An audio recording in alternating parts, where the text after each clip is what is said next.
Ndabaramukije mbege mwese muandanya gukurikirana televiziyo Isanganiro ndabahana ikaze murano makuru hagizwe n'ingingo nkuru zikurikira. Hari imigambi ine mu bisata vy'amagara y'abantu, inyubako n'ibindi bisata bitandukanye niyo yashizwe ku mukono kuri uyu wa mbere hagati ya leta y'u Burundi ni banki y'isi yose. Iyo migambi ikazotwara amafaranga angana n'imiliyoni amajana 439 z'amadolari y'abanyamerika. Mu gisata c'indero umuyobozi w'intara ya Rumonge amenyesha ko kudebukirwa ko barezi biri mu bituma iyo ntara iguma inyuma mu manota abana baronka mu bibazo vya leta. Leona Niyonsaba muramatari w'iyo ntara akavuga ko bafatikanije n'abajejwe indero muri iyo ntara bagiye kwiga izindi ngingo zizotuma abana baronka amanota meza muri ivyo bibazo vya leta. Idonido ni mukanya.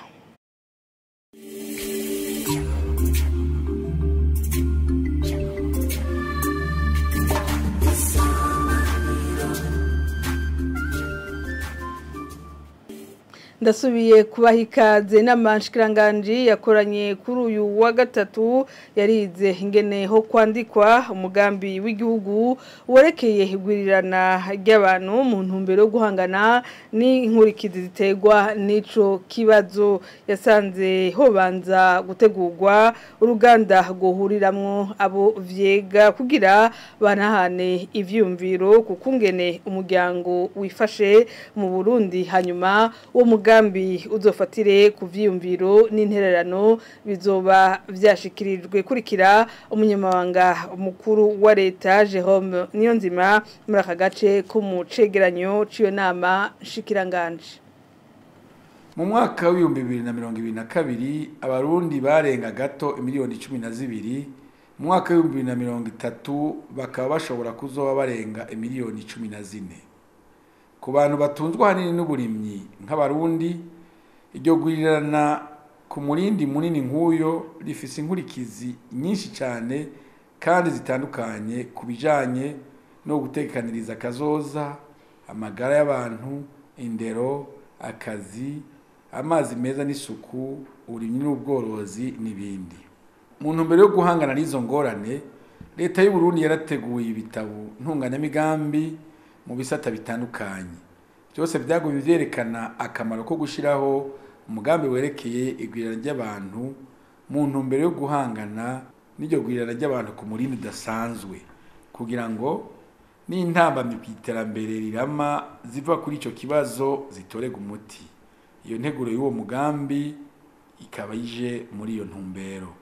Inama shikiranganje maze guca hirya no hino iyo nteguro y'umugambi yasanze ahubwo hobanza gutegurwa uruganda gohuriramwo abo bose begwa n'ikibazo cigwirana ry'abantu kugira ngo bahanahane ivyiyumviro kukungena umuryango wifashe mu Burundi, kugira ngo uwo mugambi uzofatire ku vyiyumviro n'intererano bizoba vyashikirijwe.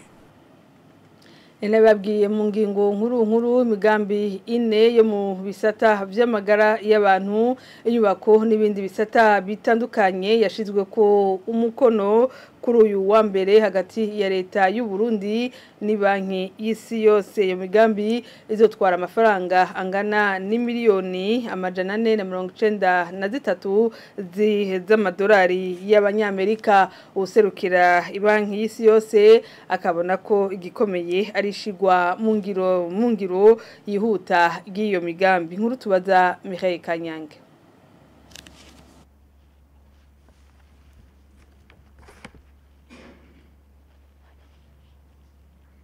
Hashiga umukono kuri ayo masezerano kuri uyu wa mbere, Audace Niyonzima umushikiranganje w'ikigega ca leta amenyesha ko umugambi wo guhangana n'ibiza n'isibe bijanye n'ihindagurika ry'ibihe ugenewe imiliyoni 113 z'amadolari y'abanyamerika. Masezerano ane y'imigambi ine yose hamwe irimwo imfashanyo ingana n'imiliyoni amajana 493 y'amadolari y'abanyamerika. Ni umugambi wo guhangana n'ibiza n'isibe bijanye n'ihindagurika ry'ibihe. Uwo mugambi rero ukaba uriko imfashanyo ingana n'imiliyoni 113 z'amadolari y'abanyamerika. Ayo mafaranga rero akaba agenewe cyane gukingira inyubakwa inyubako rusangi amabarabara n'izindi nyubako rusangi byo mu gisagara ca Bujumbura no muri zone ya Gatumba bigeramiwe n'ibiza n'isibe bishimikiye bituruka kugendaruka ry'ibihe hamwe no gukingira inkombe z'ikiyaga ca Tanganyika, inzuzi za Ntahangwa na Gasenyi hamwe n'inzuzi zisuka zose mu gisagara ca Bujumbura. Hari kandi umugambi wo gutanga umuyaga nkuba mu gisagara ca Bujumbura n'imicungararo yaco habanje gushigwaho ivyuma bigezweho no gusubiriza imihoro ishaje ukazotwara imiliyoni 100 z'amadolari. Hari kandi umugambi wo guhangana n'ibiza byo mu gisata c'amagara y'abantu, uwo mugambi nawo ukazotwara imiliyoni 50 z'amadolari. Mu bizorangurwa mu mugambi ugira kane nawo werekeye indero harimo ukugwiza ibirasi no gufungurira abana ku mashure ukazotwara imiliyoni 230 z'amadolari y'abanyamerika nk'uko umushikiranganje w'ikigega ca leta abandanya bivuga. N'umugambi rero uriko amafaranga menshi angana n'imiliyoni 230 z'amadolari y'abanyamerika. Uwo rero ukazoza gushigikira cyane cyane mu ndero bimwe byo kugaburira abana ku mashure, kugwiza amashure ibirase bimwe by'abana bicaranako hamwe no kugaburira abana neza ku mashure. Hanyuma rero no byo kuvura abana n'abakenyezi ku buntu amafaranga azova muri imfashanyo.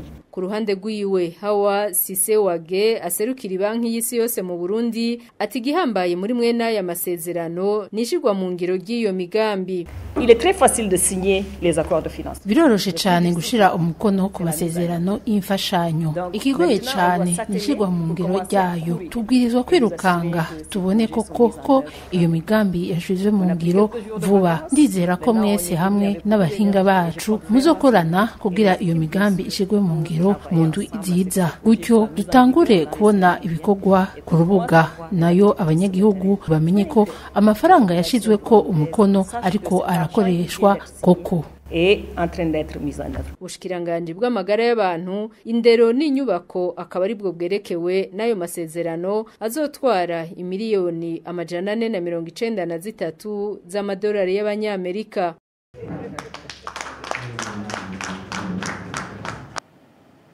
Ano makuru tuyabandanirize mu gisata c'indero, amasomero n'ibikoresho bidakwiye biri mu bituma ngo abana bo mu ntara ya Rumonge bataronka amanota meza mu bibazo vya leta byashikirijwe kuri uyu w'Imana mu nama y'imvukira yo kurabira hamwe aho bageze mu bikorwa bijanye n'iterambere. Leonard Niyonsaba buramatari w'intara ya Rumonge ashikiriza ko bafatkanije n'abajejwe indero muri iyo ntara bagiye kwiga izindi ngingo zotuma abana baronka amanota meza. Jean-Marie Mayonga.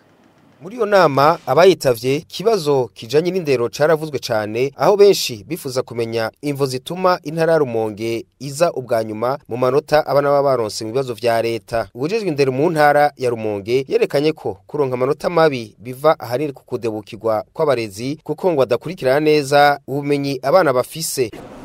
Kuva leta y'u Burundi kuye ikibazo cyo mu wa gatandatu byaragaragaye neza ko abigisha abayobozi bajya amashuri ibice bitatu bya mbere baradebukiwe ku buryo batabaye bagikurikirana neza kuva mu wa mbere, mu wa kabiri, mu wa gatatu, mu wa kane, mu wa gatanu kubandanya gushika mu 9 ingene inyigisho ziriko ziratangwa kuva mu 9 kugatangura kugenzura turabe mu wa kabiri mbega uyu mwana yaduganye ubumenyi bukwiye bwo kuva mu wa mbere kugira ngo turabe niba ari abarimu badaheza porogaramu canke ari ubumenyi buke bafise tubabereke niba bakeneye imfashanyo zo gukarihirizwa ubwenge biheze bibe.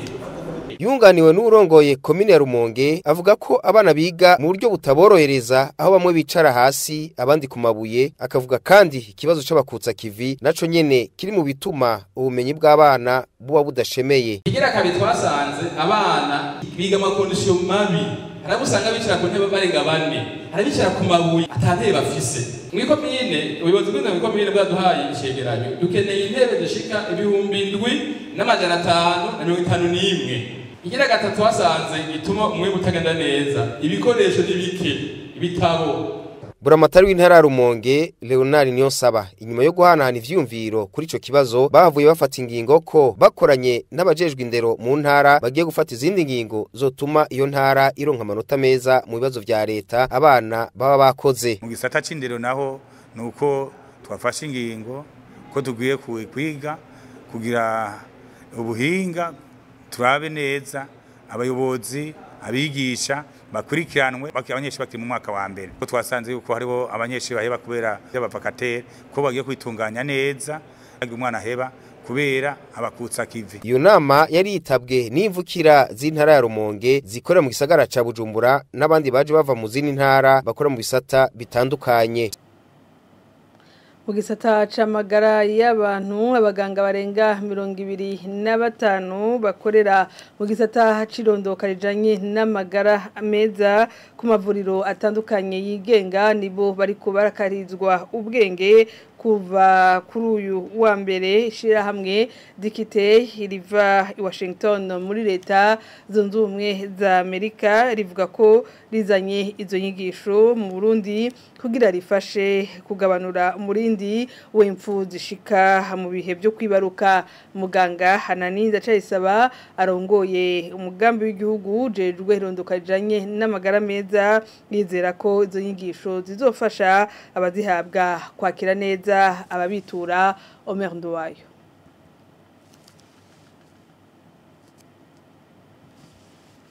Ino nkuru turaza kuyigaruka ko mu gihugu ca Kenya ubushikiranganje butekanya gushiraho gushasha ingingo zimwe zijanye no gushiraho amakori n'amatagisi vyavuye mu nteguro y'itegeko y'amafaranga leta izokoresha mu mwaka wa 2024. Amakuru dukesha bagenzi bacu ba Africa News izo ngingo zizotuma igihugu ca Kenya cegeranya muri yaridi y'amafaranga y'abanyamerika Ridi Gahimbare. Au Kenya, le ministère des Finances prévoit de réintroduire un certain... Mu gihugu ca Kenya, umushikiranganje bujejwe ubutunzi butegekanya gushinga gushasha ingingo zimwe ziraye by'amakori n'amatagisi yisunze integuro y'itegeko y'amafaranga leta y'ico gihugu izokoresha mu mwaka wa 2024. Iyo nteguro ikaba yari yatumye haduka imigumuko ituma abantu barenga 60 basiga ubuzima. Bica bituma kandi mukuru w'igihugu ya Muruto abangira kuri iyo nteguro y'itegeko kubera abanyagihugu benshi bari mu ibarabara. Nkuko tubikesha bagenzi bacu b'ikinyamakuru Africa News, muri izo ngingo hariho gushinga itagisi ku bikoresho bitabora byari biri mu byaye byatumye abanyagihugu b'ico gihugu baja mu ibarabara, kiretse ibikoresho abakenyezi bakoresha mu isuku ryabo. Iyo tagisi rikazotuma igihugu ca Kenya cinji muri yaridi urenga w'amadolari y'abanyamerika ukazosahiriza igihengeri cyari mu ntego y'itegeko igenga amafaranga leta ya Kenya itekanya kuzokoresha. Iyo ngingo ikabiraba ibikoresho bifise ingaruka mbi ku bidukikije nk'ibitekerezo bitabora cyangwa ibikoresho bishaje bifise ubumara byahora bikoreshwa n'umuyaga nkuba. Leta ya Kenya ikabitekanya kwegeranya ayo makori inyuma y'ikiringo c'amezi 6 kugira ngo abanyagihugu benshi bashobore kumenyekanisha ibyo bafise kugira ngo baze baheze batangure gutanga ayo makori. Ubushikiranganje bujejwe ikigega ca leta bw'igihugu ca Kenya bukaba buriko bukora ibishoboka byose kugira ngo izo ngingo zoshobore kujaho imbere y'itariki 30 ukwezi kw'icenda uyu mwaka. Le ministère des Finances s'est engagé dans une course contre la montre pour mettre en place ces mesures fiscales d'ici le 30 septembre prochain. Tugaruke kuri ya nkuru yo mu gisata c'amagara y'abantu abaganga barenga 25 nibo bariko barakahirizwa mu gijanye n'irondoka ry'amagara meza. Ishiramwe Dikite riva i Washington muri leta zunze ubumwe za Amerika rivuga ko rizanye izo nyigisho mu ntumbero yo kugabanya impfu zishika mu bihe byo kwibaruka. Muganga Anani Ndacayisaba rongoye umugambi w'igihugu ujejwe irondoka rijanye n'amagara meza akizera ko izo nyigisho zizofasha. Nduwayo. Muri ivyo vyigwa muganga Naninda Cayisaba arongoye umugambi w'igihugu wirondoka rijanye n'amagara meza asigura ko intumbero ari kugira abaganga bashobore kwakira neza abavyeyi babitura bashaka kumenya ibijanye n'uburyo bwo kuvyara ku rugero.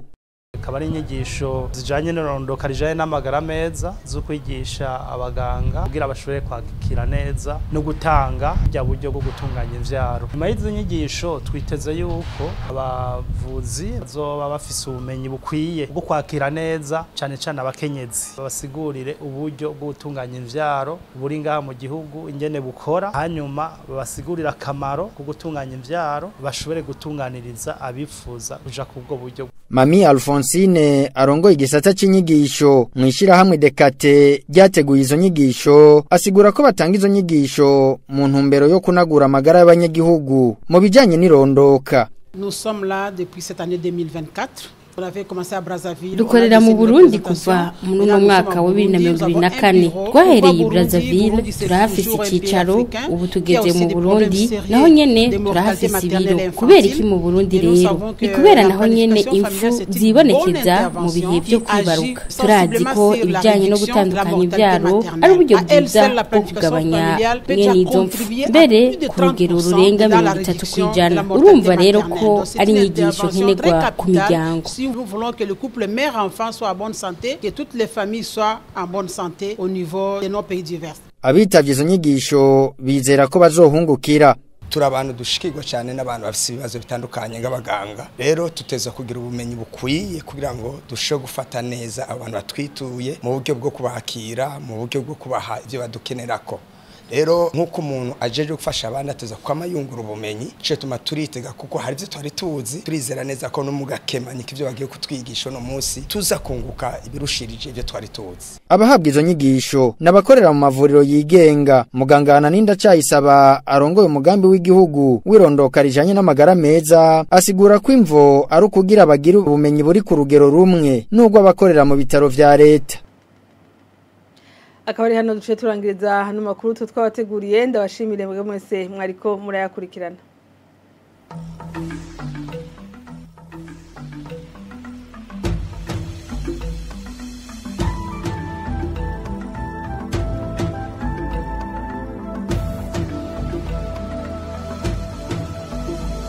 Isa